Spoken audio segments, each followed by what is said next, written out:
Today I'm going to share a story called Keith Haring, the Boy Who Just Kept Drawing. Keith Haring was a famous pop artist, which means he drew inspiration from things that were popular in everyday life in popular culture. This story was written by his sister, Kay Haring, who probably knew him the best. Haring, the boy who just kept drawing.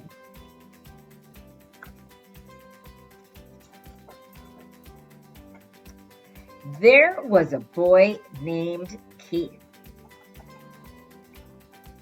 When Keith was little, his father taught him how to draw dogs and fish and funny things.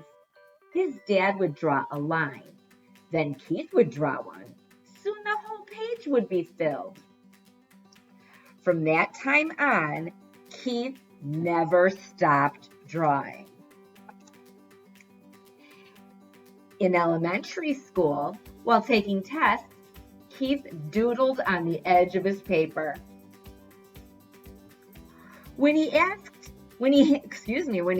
in his work, his teachers would ask, "Why did you doodle on this important paper?" Keith didn't answer.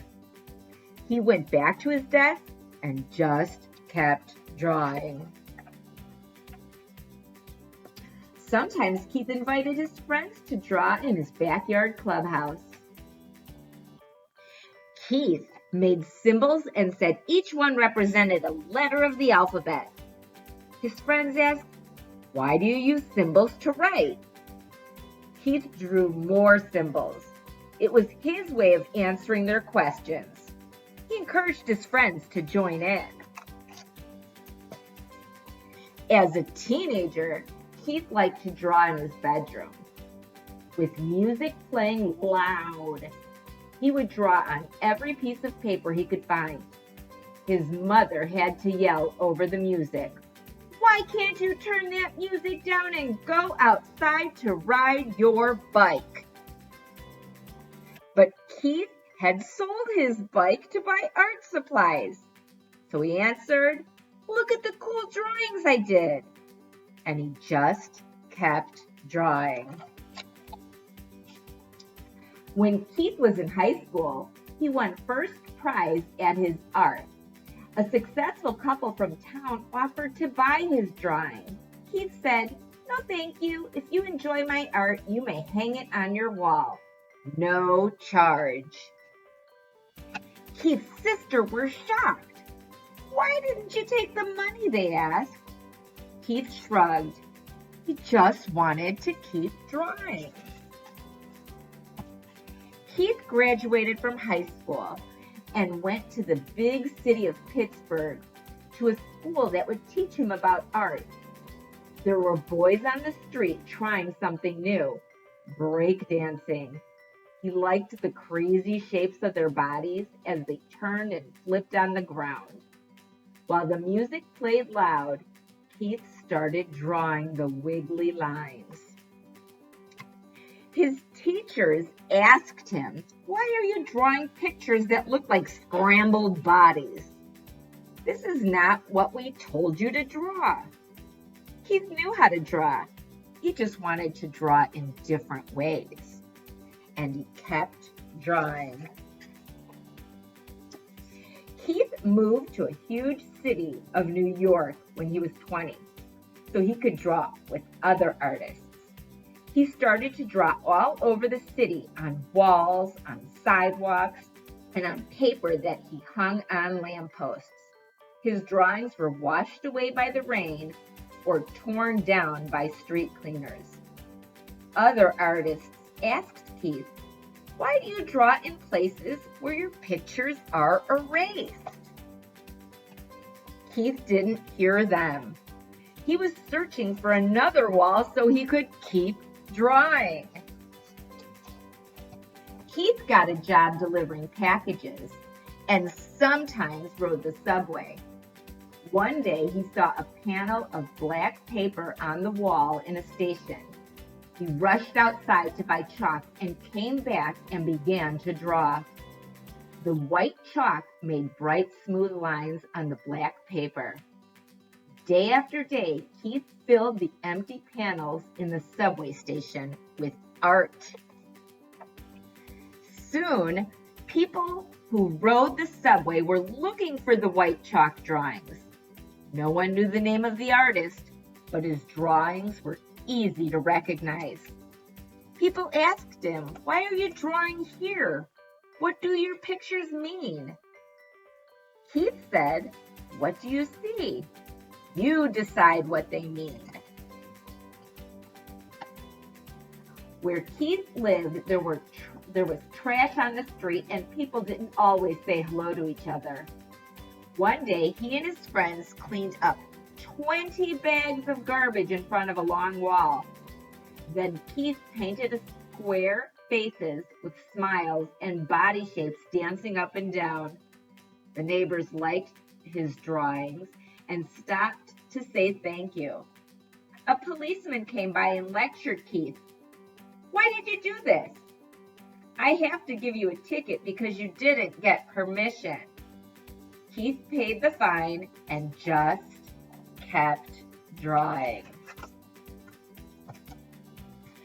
Soon people wanted to see more of Keith's drawings, and he was asked to display his work in an art gallery.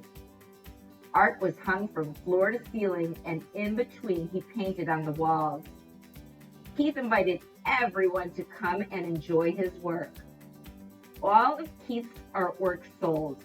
The gallery owner asked him, "What are you going to do with all this money?" Keith said, "I read in the newspaper that there are kids who don't have enough to eat.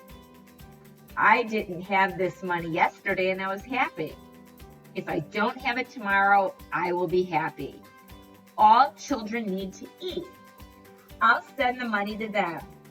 The gallery owner gasped, "Why?" Keith just smiled and started to draw again.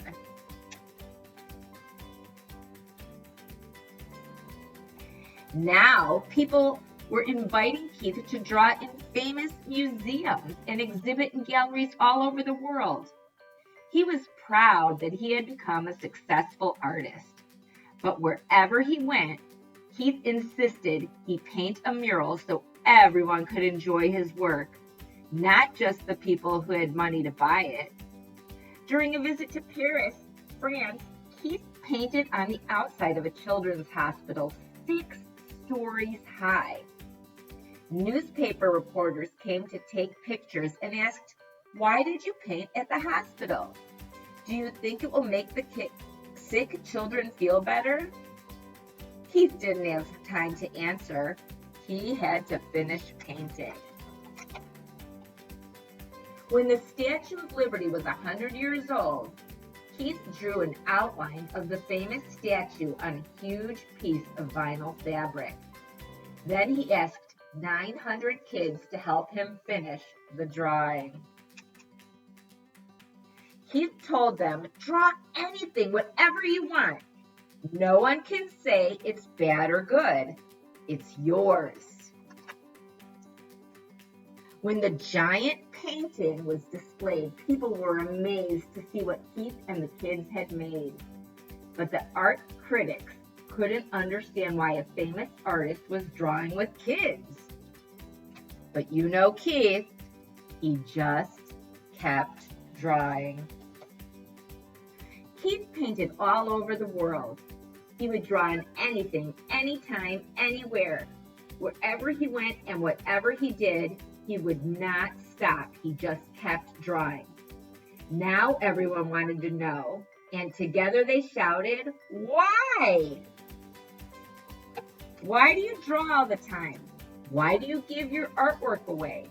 Why do you draw on buildings, on people, on clothing, on furniture, on subway walls, on cars, on skateboards, on walls that belong to no one, and on things to be thrown away? Why do you draw on everything?"